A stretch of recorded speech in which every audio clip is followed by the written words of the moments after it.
میں یہ عرض کر رہا تھا کہ ہمیں ٹھیک ہے عدم تشدد کے راستے پر چلنا ہے، جمہوریت کے راستے پر چلنا ہے۔ عدم تشدد کا مطلب یہ نہیں ہے کہ اگر کوئی ہمیں مار رہا تو ہم ادھر کو ہو جائیں گے، یہ عدم تشدد نہیں ہے۔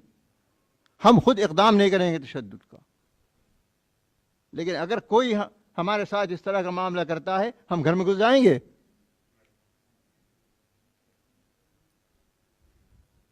مجھے یاد ہے آزادی کے بعد جب فرقہ وارانہ فسادات ہو رہے تھے اور مسلمان انتہائی خوف کے اندر مبتلا تھے، حضرت شیخ الاسلام رحمۃ اللہ علیہ کا یہ جملہ تقریروں کے اندر پھر وہ عام بھی ہوا کہ خود کسی پر حملہ نہ کرو، لیکن اگر کوئی تمہارے پر حملہ آورو اتنا مقابلہ کرو، چھٹی کا دودھ جلا دو اس کو۔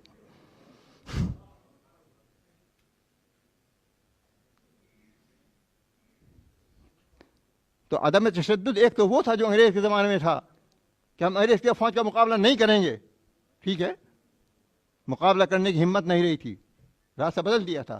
لیکن آج عدم تشدد کا وہ مفہوم لیا جائے وہ غلط ہے۔ وہ آج اگر ہمارے ساتھ کوئی غلط معاملہ کر رہا ہے، جسمانی اعتبار سے کر رہا ہے، مالی اعتبار سے کر رہا ہے، عزت کے اعتبار سے کر رہا ہے، تو جو طریقہ ہے اس کے تقابل کا مقابلے کا وہ کیا جائے گا۔ ہمارے مال کو لوٹ رہا ہے، ہم کہتے ہیں ہاں بھائی لوٹ لے، ہم جا رہے ہیں، اپنے مال کی حفاظت کریں گے، اپنی بیوی کی حفاظت کریں گے، اپنی اولاد کی حفاظت کریں گے، ہماری جان چلی جائے۔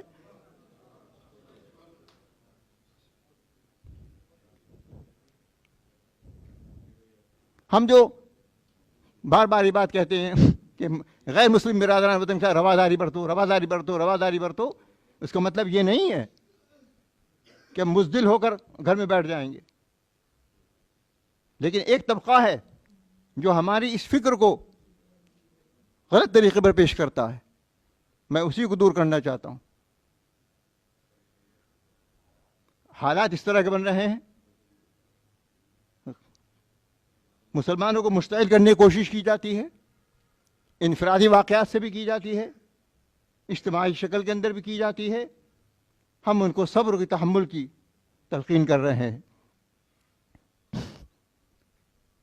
بالکل صحیح ہے، نفرت کا جواب نفرت سے نہیں دیا جائے گا، لیکن اگر کوئی ہمارے ساتھ براہ راست ہمارے ساتھ ٹکرا گیا ہے، ہم اپنے ہاتھ روک لیں گے، یہ مطلب نہیں ہے اس کا۔ رواداری برتیں گے، مظاہرے کی شکل کے اندر بھی ہم جواب دیں گے، میمورنڈم کی شکل میں جواب دیں گے۔ جو جمہوری طریقے ہیں کسی چیز کو دفاع کرنے کے، مقابلہ کرنے کے، ان کو اختیار کیا جائے گا۔